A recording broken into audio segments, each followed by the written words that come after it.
Right now on the National Weather Desk, a focus on trees. From those with big problems. The ones that we are taking down do already have, whether it be root rot or some other disease. I guess all of these trees are now at risk. To an effort to replant some of the millions of trees lost in an Oregon wildfire. They hope to come back in 40 years and see a full-grown forest. Also, one city is running out of room to store all of this year's snow, while New England is having one of its warmest winters in recent memory. This year's been better than most, but even the last several winters have been pretty good. Plus, an incredible view of a full-circle rainbow from high above Hawaii.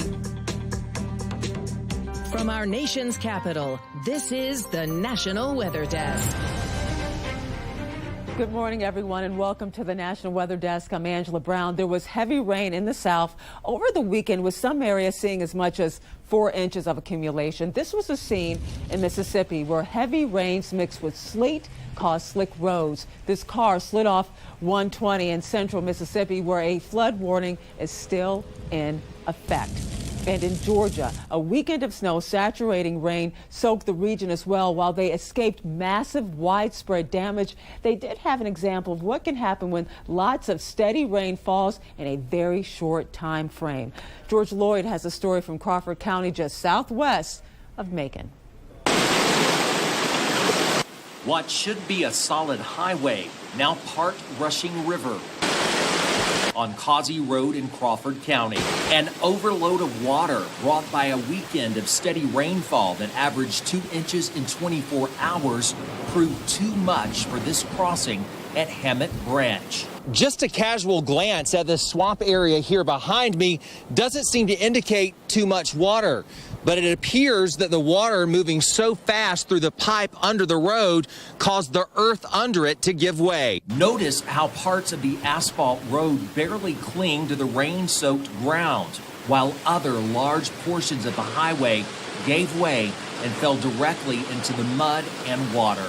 Reporting for the National Weather Desk, I'm Greg Lloyd.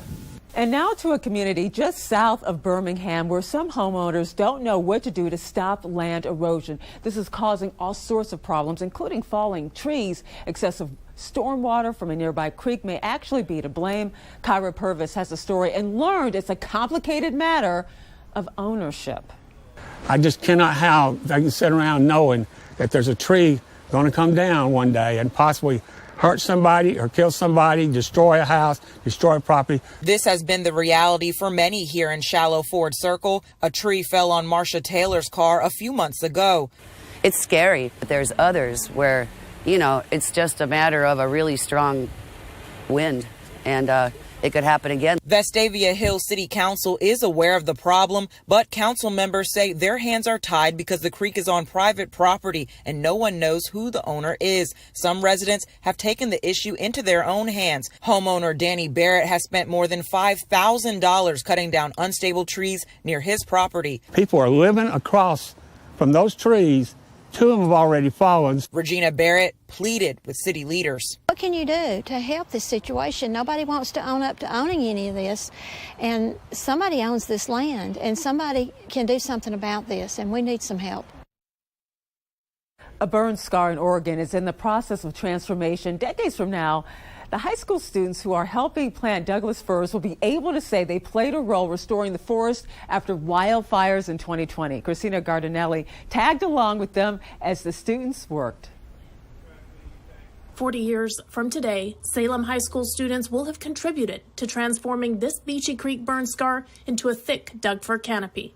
As part of an Oregon Forest Trust reforestation effort, some of the students built a special bond with the baby Doug firs they helped plant. John Walter is the Santiam Unit Forester for the Oregon Department of Forestry. They were picking names for their trees, and they were planning on coming back and checking on those trees that they had named. Students tell me spending the day outdoors is a nice break from their school desks, but also a way to help restore some of Oregon's treasures. Oh, it's been very nice so far. It made me think of some fire crew work my dad did with Job Corps. In 2020, the Beachy Creek fire scorched more than 400,000 acres. Crews replanted 1 million starts last year and plan to do the same this year. Overall, students planted just under 400 of these one-year-old trees. They hope to come back in 40 years and see a full-grown forest. Lori Weigel is a volunteer for the Forest Trust of Oregon, which is funding the replanting efforts. After the wildfires, we decided that we would establish a wildfire restoration fund. She says bringing students out to help do the work will help install a sense of stewardship for the land. That a lot of Oregonians really feel a strong affinity to our woods and to being outdoors. Tomorrow is Valentine's Day, a holiday that takes place during the coldest month of the year. But when it actually started, it was a warm weather holiday. Meteorologist Theron Zahn explains. Valentine's Day comes in February when the trees are typically bare and it's cold out. But did you know that Valentine's Day used to be a warmer holiday? Well, it dates back to 496 AD when the Pope created the holiday. But it gained popularity during what's known as the medieval warm period, when areas of the northern hemisphere were noticeably warmer than they are now, and spring actually came earlier. So Valentine's Day was once much more of a spring holiday like Easter. And coming up on the National Weather Desk, large portions of the country are seeing warmer than normal winters. We will explain why. Plus, the Great Salt Lake in Utah is drying up and posing a serious risk to residents. We're going to tell you what it is when we come back.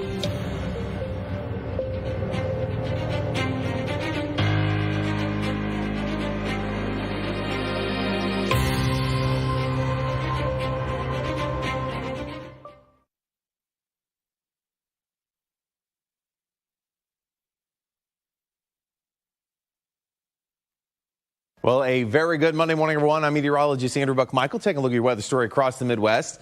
Things are pretty quiet for the day today. A little breezy across the Ohio Valley with a weak cold front, but look at all the sunshine out across the plains, followed by rain and wind tomorrow. Even got a little bit of snow across the northern plains on Tuesday. More snow trying to build back in on Wednesday to the north, and warm up for the Ohio Valley, 70s. Happy Monday. I'm meteorologist Joe DeCarlo. Look at our forecast across the region. Well, a lot of clouds for a good portion of the region, so mostly cloudy skies. Temperatures this afternoon in the 60s, even some low 70s down towards San Antonio and Corpus Christi. Chance of rain increases overnight tonight into your Thursday, especially across North Texas into portions of Oklahoma. Still a few showers down to the south as well. We'll have lows ranging from the upper 30s in Amarillo to the low to mid 60s across southeast Texas. Have a great Monday. Good morning. I'm meteorologist Rebecca Stevenson. Here's what's happening across the West. Temperatures pretty normal for the time of year, in the 60s for parts of California and the 40s for parts of Idaho. Into Montana, definitely cooler in the upper 30s, where a cold front tracking through is going to push in plenty of mountain snow for the Pacific Northwest. Even in the lowlands of western Oregon is going to get some snow. And we're going to also see plenty of mountain snow pushing up into the Four Corners. That's the scene from here.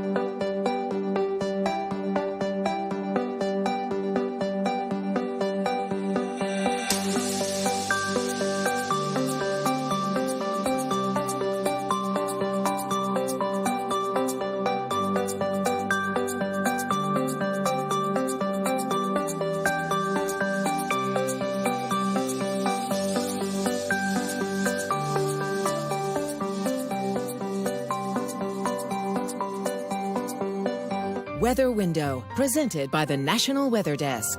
A look at recent snowfall from these bountiful snowflakes in Tennessee to this wintry sight in North Carolina. A spectacular, brilliant sunrise from Utah. And here's one of a different hue in the Colorado Rockies. The photographer says it was 8 degrees out and points out that waning gibbous moon about to set. For more content like this, like the National Weather Desk on Facebook. Not all meteorologists forecast weather. Forensic meteorologists look back in time to deconstruct past events, in some cases helping even solve some crimes. We spoke to a forensic meteorologist to find out what it's like to step into a courtroom as a witness. I love the investigation of finding out what happened, especially on some of the more complicated cases, such as, for example, large airline accidents. Can you give me an example of how you would be needed in a criminal case? Well, I've worked a double murder death penalty case, and that had to do with lighting conditions of an eyewitness seeing the two assailants entering, apparently, the house. And then also some of these like major trucking accidents, on the highways and things, cars, trucks, the huge pileups. Those can be tried criminally sometimes. Do you ever go to court, or are you mostly just writing reports that are running? Oh no. I go to court quite often. What is that like? It's really different. It's almost like theater, except you're dealing with facts, because as an expert witness, you're dealing with facts. But in terms of the whole goings on of walking in and swearing you in, and sometimes they'll even have the judge will have a door where when they go to come in, there's like a big knocker that you take it and they slam it to knock, knock, knock. And the judge comes in. I mean, really, it's kind of like the movies sometimes. Do you have any really kind of crazy off the wall stories or things you've experienced over the years? Sometimes we do site visits. Sometimes it's remote. So we have to reach there by helicopter or airplane or something. And so I find that eerie when you're flying the same route, the same thing in the same sort of, equipment, thinking about what happened in the day. But also I did a site visit for that double murder death penalty case I mentioned. And that was eerie. That was very eerie going there where, all these grisly things happened. But then once I get there, I get to business, then I get into my own mode. But sometimes it's a little eerie when I first arrive. And if you want to find out what it's like working in other countries as a forensic meteorologist, head over to our YouTube page where we posted a longer interview with Dr. Austin.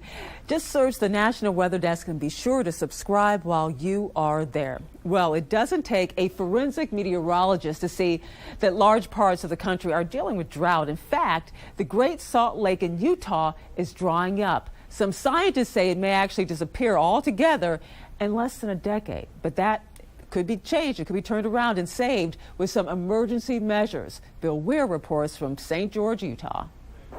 This is what is left of the Great Salt Lake. It hit record lows in recent months, exposing around 800 square miles of lake bed. But unchecked water use and climate change aren't just threatening the birds and sailboaters. And here the western megadrought threatens a lot more than just snow sports, agriculture, and industry. Because this lake bed holds centuries of toxic runoff, mercury, selenium, arsenic, some of it natural, some of it man-made mining waste. But if it turns to dust and adds to some of the worst air pollution in the country, this is a threat to the lungs of over 2.5 million people. We've done this experiment in history before. We know about dust storms, we know about particulate pollution, we know about heavy metals and how they're bad for humans. This is an ecological disaster that will become a human health disaster. Bonnie Baxter is among the scientists who recently warned that the Great Salt Lake, as we know it, could be gone in 5 years, shriveled into fingers of lifeless water before becoming the Great Toxic Dust Bowl. You can kind of see a person standing out there like the water would have been above their head just a few years ago. This is what is known as a terminal lake with no rivers to take minerals to the sea. So they build up over time. For a long time, I don't think that people were sufficiently talking for the lake. Now I think that we have a lot of people interested, the governor of the state, the legislature, who's all very interested in coming up with different scenarios and different solutions so that we don't end up with that catastrophic outcome. Fingers crossed it keeps happening, because the only thing that can keep the Salt Lake great is lots of snow and even more cooperation. And this year, temperatures in southern New England have also been warmer than usual, and folks are taking advantage of the warmth to welcome springtime fun a little bit early. Meteorologist Anthony McCarry has details. I'm going to try and get some birdies. At the East Greenwich Golf Club, this weather and golfer turnout compares to a full-fledged spring day. This year's been better than most. you know, but even the last several winters have been pretty good. You know, people have been playing pretty much throughout the whole year. While this is good news for local country clubs as grass may grow sooner, a quick check of the calendar and a reminder of the record-breaking cold tells us that winter isn't over yet. Matthew Glander is the ice rink director at the Washington Trust skating rink in Westerly and is hopeful the weather cooperates for the last 3 weeks of their season. When we have warm temperatures and, sunshine on a day like today, our chiller is kind of fighting the weather to keep the ice cold and to keep it solid. Managed by the Ocean Community YMCA, this rink is very important for attracting people near and far to downtown Westerly. Over its 12 years, there have been an average of 15,000 ice skaters. Thanks to the chiller, ice can be made when temperatures are around 45 degrees or colder. Well, it's been warmer than usual in Maine this year. The high this weekend was in the 50s. However, a little more than a week ago, wind chills were bone-rattling cold. In fact, it was even colder than usual. Meteorologist Ryan Munn explains why nature has flipped the script with temperatures. The Portland Jetport saw its coldest recorded wind chill of -45, while Mount Washington's wind chill dropped to -108, which is the lowest ever recorded in the country's history. It was a brief Arctic outbreak as temperatures were back to seasonable by Sunday. We are now experiencing milder than average temperatures, and the unseasonably warm pattern will likely stick around for the foreseeable future. The big reason is the placement of the jet stream. The jet stream is a band of strong winds that are high in the atmosphere, normally 4 to 8 miles above the surface, that move from west to east across the globe. The wind speed within a jet stream average 100 to 200 miles per hour, but can move as fast as 275 miles per hour. Most importantly, it separates the warm and cold air masses. A disruption in the polar vortex late last week caused the jet stream to nosedive 2 hours south, and that brought the Arctic air mass with it. We recovered quickly as the jet stream moved 2 hours north, allowing milder air to work back in. The latest indications is the jet stream will stay 2 hours north for the foreseeable future. This will keep the milder air in place across the state. And here's something you don't see every day, a 360-degree rainbow. A crew from Hawaii's Division of Forestry and Wildlife recently captured this amazing shot over Waimaue Canyon and Kauai. Rainbows are actually full circle, but we from the ground typically only see the light reflected by raindrops above the horizon. We're talking about the top half here. Your best chance to see the entire rainbow is to be airborne, just like this helicopter crew.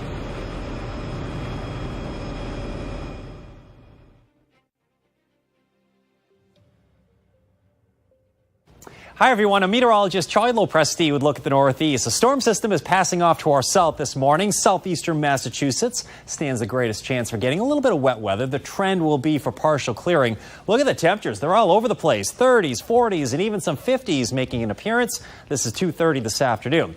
Now, as we head into the overnight hours, another weak disturbance will bring a round of light snow, especially in New England, a coating to maybe as much as an inch is possible. We'll clear it out on Tuesday with afternoon highs returning into the 40s with some areas hitting 50 degrees. I'm meteorologist Jonathan Myers, and here's a look at the Mid-Atlantic region. We've got temperatures in the 30s and 40s to start. A much nicer day for our Monday. Sunshine returns. Temperatures back in the mid-50s to near 60s, maybe some 40s in the very higher elevations. And it looks like a good deal of sunshine coming back in the wake of our latest weather maker, a storm moving out into the ocean. And in fact, a good portion of this upcoming week looking good with sunshine and warmer conditions. That's the scene here. I'm meteorologist Vetus Reed. Here's a look at your southeast forecast highs for the day. We're looking at 64 degrees in Raleigh, 65 Nashville, Birmingham 65 degrees, making about 68. Charleston 67 degrees. We see those mid 70s down and lower 70s down in Florida. So cool temperatures behind a cold front that went through the other day. Relatively quiet conditions will stay dry as we're going through the day. Looks like we're seeing plenty of sunshine as high pressure moves across the Gulf states. That will keep us nice and clear. Next weather maker will be rain towards the weekend.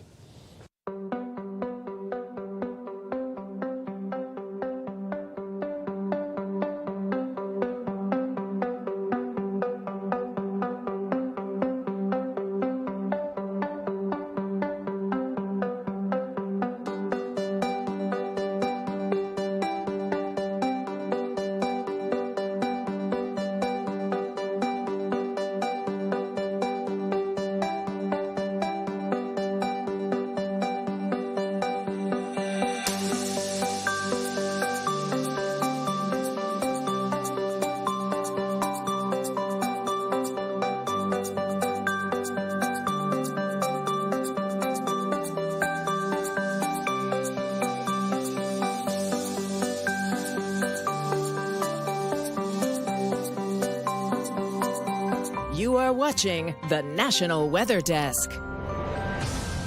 Well, parts of the country saw some severe weather last week and this weekend, including intense thunderstorm. With that all in mind, we want to remind you about lightning safety. To do that, we head to meteorologist Jennifer Collins in West Palm Beach, Florida. Now let's talk a little bit about lightning safety. When thunder roars, head indoors. You've probably heard that term, but it is important when it comes to lightning safety. Here are some things you should know. If you are ever swimming or outside during a thunderstorm, you want to head inside as soon as you hear thunder and stay there until the storm passes. If you are inside, stay away from windows and doors, and especially electrical devices as they're plugged into currents that could conduct electricity. Also, seek shelter inside in a closed building, away from doors and windows, like I just said, and stay inside for at least 30 minutes until after you hear the last rumble of thunder. And never seek shelter under tall trees, metal objects, swim or be near water. This can be a very dangerous situation if a thunderstorm rolls around. And you can find us on all of your favorite social media platforms. Just search the National Weather Desk to see our latest posts. We'll be right back.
And thank you so much for joining us. Tomorrow on the National Weather Desk, we'll have another weather lesson for you. This time, we're going to explain what advection fog is.